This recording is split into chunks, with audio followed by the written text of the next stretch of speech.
paparan tentang sistem pengobatan holistik, Dr. Cahyono menyebutkan soal self-healing, yaitu kemampuan tubuh mengobati dirinya sendiri. Ya, self-healing adalah salah satu anugerah yang Allah berikan untuk tubuh kita. Salah satu bukti self-healing adalah saat kita luka karena jatuh atau kena pisau, tanpa diobati pun luka itu akan mengering dan sembuh.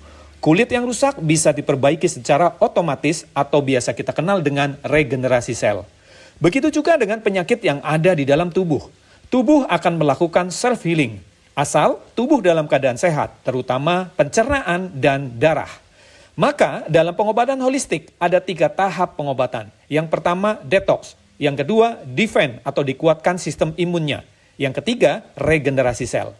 Lalu adakah herbal yang cukup satu produk bisa sebagai detox, imunitas, dan regenerasi sel secara langsung?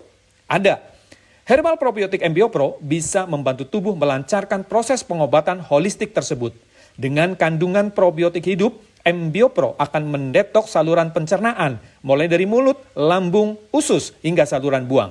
Usus yang kotor yang menjadi sumber penyakit berbahaya akan dibersihkan. Kandungan rempah herbal MBioPro pun bekerja sebagai imunitas dan regenerasi sel. Mari stop ketergantungan obat, mulai percayakan tubuh melakukan self-healing dengan konsep holistik. Jaga kebersihan usus dan darah dengan konsumsi rutin MBioPro.